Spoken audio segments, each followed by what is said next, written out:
Jadi kita akan mengerjakan problem 3.2, di mana Lazy River Resort membuka bisnisnya pada tanggal 1 Mei 2020.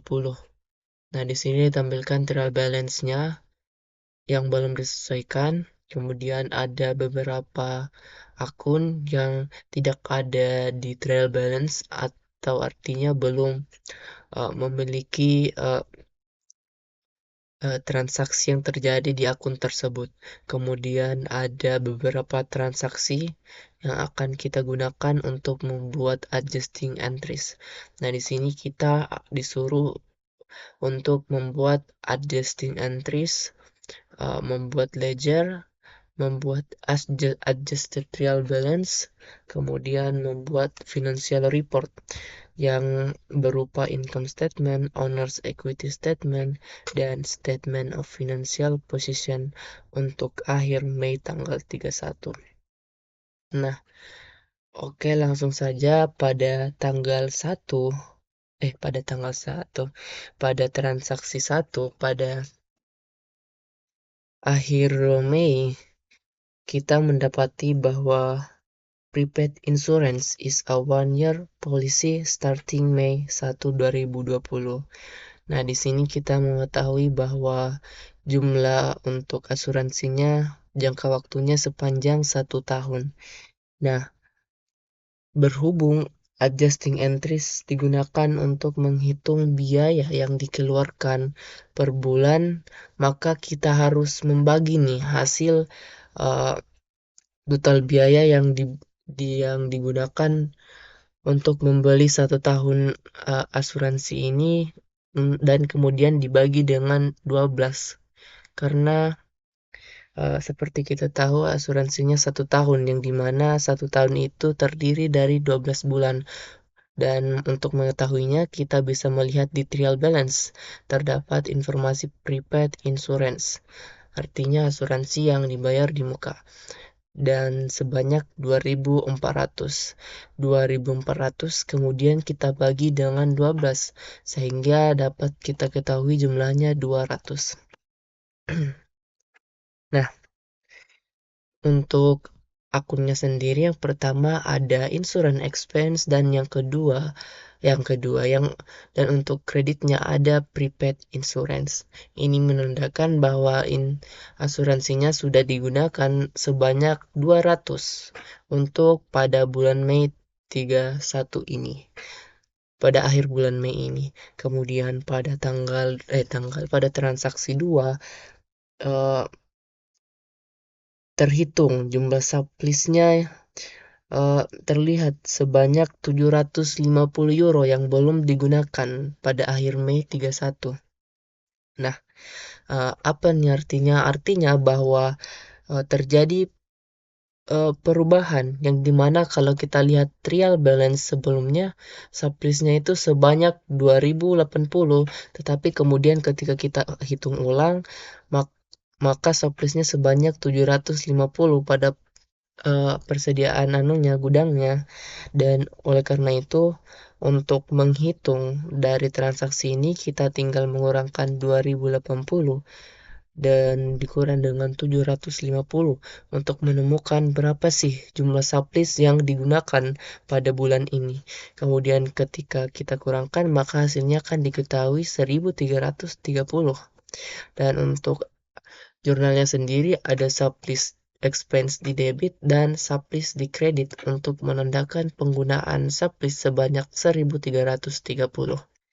Kemudian untuk transaksi ketiga yaitu annual depreciation is 3.600 euro untuk bangunannya dan 1.500 untuk perlengkapannya.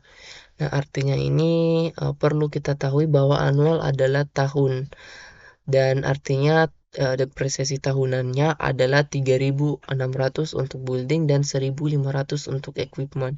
Dan berhubung kita mencari biaya yang dikeluarkan tiap bulannya, maka kita harus membagi 3.600 ini dan 1.500 ini dengan 12 bulan. Kemudian kita langsung bisa bagikan dengan 3.600 dibagi 12 bulan sama dengan 300, kemudian 1.500 dibagi 12 sama dengan 1.200, 1.125. Dan untuk nama jurnal sendiri, accumulated depreciation building dan accumulated depreciation equipment. Dan dalam pembuatan jurnal ini harus diketahui yang di bawahnya dulu. Kemudian barulah kita dapat menentukan total depreciation expense yang terjadi di debitnya. Kemudian pada transaksi 4, the mortgage interest rate is 6%. Oke, jadi diketahui di sini bahwa uh, terjadi peningkatan sebanyak 6% tiap tahun untuk uh, untuk mortgage yang diambil ya. Untuk mengetahui jumlah mortgage yang diambil, kita tinggal melihat trial balance. Di sini ada mortgage payable sebanyak 40.000. Nah, kemudian artinya 40.000 ini akan bertambah sebanyak 6% per tahun. Nah, untuk mengetahui biaya yang digunakan per bulan, tentunya kita akan pertama mengetahui berapa sih pertumbuhan 6% ini. 40.000 dibagi dengan 100, kemudian kita kali dengan 6, hasilnya adalah 6% yang bertambah.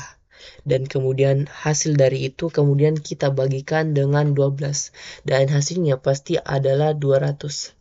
Dan untuk nama akunnya di debit adalah interest expense dan di kredit interest payable. Kemudian di transaksi 5 di ini ini two-thirds of the unearned has been earned. Nah, unearned revenue adalah transaksi di mana kita menerima cashnya duluan dan transaksinya belum terjadi. Bisa berupa jasa atau barang yang kita kasih kepada konsumen kita. Dan berhubung kita menerima uangnya tetapi belum uh, melakukan pekerjaannya, maka arti dari transaksi ini adalah bahwa 2/3 dari unearned revenue has been earned, artinya pekerjaannya sudah kita lakukan sebanyak 2/3 sehingga unearned revenue-nya bisa kita katakan sudah diterima. Dan untuk uh, menjurnal hal tersebut, kita taruh di debit unearned revenue dan rent revenue sebagai penanda bahwa revenue ini sudah dapat kita klaim karena kita sudah melakukan 2/3 jasanya dan sisa 1/3 jasanya yang belum kita lakukan. Oh iya, untuk mengetahui 2.200-nya kita tinggal melihat di trial balance juga. Unearned revenue-nya yaitu 3.300. Nah, 2/3 dari 3.300 adalah 2.200. Kemudian di transaksi 6, seperti biasa terjadi pembayaran gaji yang uh, tertunggak atau belum dibayarkan, tetapi kita berkewajiban untuk membayar gaji tersebut dan sudah terhitung sebagai biaya yang dikeluarkan pada bulan ini. Oleh karena itu, uh, untuk jurnalnya debit untuk salaries and wage expense untuk menandakan pengeluaran, dan salaries and wage payable 750 untuk menandakan bahwa belum dibayar. Kemudian membuat ledger using the 3-column form account, enter the trial balance amounts and post the adjusting entries. Oke, G1 as reference. Oke, maybe we gonna list G1 di sini. Nah,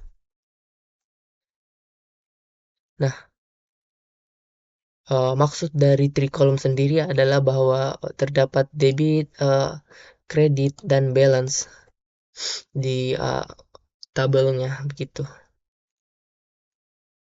Atau bisa kita bilang tabel yang lengkap. Dan setelah saya memasukkan semua ini seperti insurance expense, prepaid insurance, dapat dilihat bahwa ada beberapa akun di sini.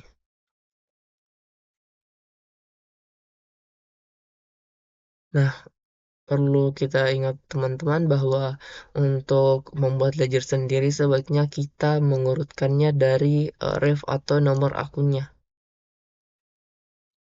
yang ini, sehingga dalam membuat trial balance-nya kita lebih mudah.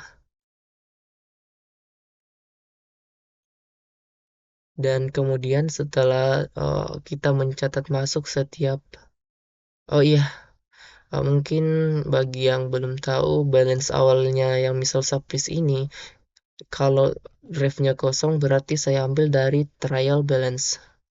Kemudian untuk ketika ada ref G1-nya artinya saya ambil dari adjusting entries. Gitu.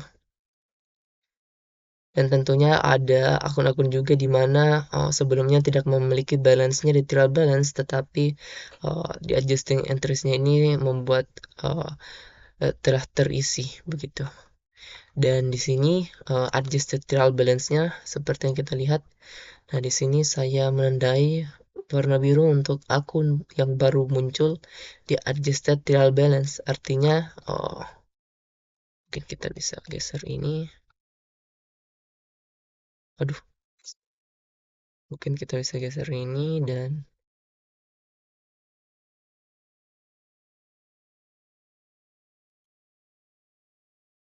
nah, akun yang baru muncul di adjusted trial balance. Nah, kita perhatikan yang warna biru sebelumnya tidak ada di trial balance, sedangkan untuk akun yang berwarna merah sudah ada, tapi memiliki perubahan dari trial balance. Contohnya sublisnya, yang awalnya di trial balance-nya di ada 2080, kemudian ketika kita melihat di adjusted trial balance berubah menjadi 750. Sedangkan akun yang tidak saya berikan warna adalah akun yang sudah ada tapi tidak mengalami perubahan seperti cache dan buildings dan seterusnya. Dan di sini juga dapat kita lihat bahwa saya mengurutkan uh, akunnya sehingga lebih mudah untuk membuat adjusted trial balance-nya. Dan yep, uh, adjusted trialnya balance menandakan bahwa penjurnalan saya sudah betul dan dalam memasukkan ke buku besarnya sudah betul dan tidak ada yang kurang antara sisi debit ataupun kreditnya. Kemudian di sini kita juga disuruh membuat income statement. Nah, income statement. Nah, untuk income statement sendiri bisa kita lihat di sini.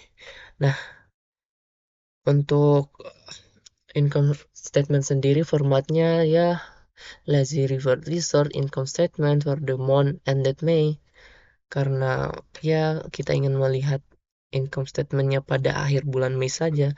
Dan kerangkanya atau struktur dari income statement ada revenues dan expense. Dan tentunya ini sangat mudah, kita tinggal melihat nama akun yang ada kata revenue-nya atau pendapatan dan nama akun yang ada expense-nya. Kemudian karena rent revenue cuma satu, maka yang saya taruh di sini cuma satu.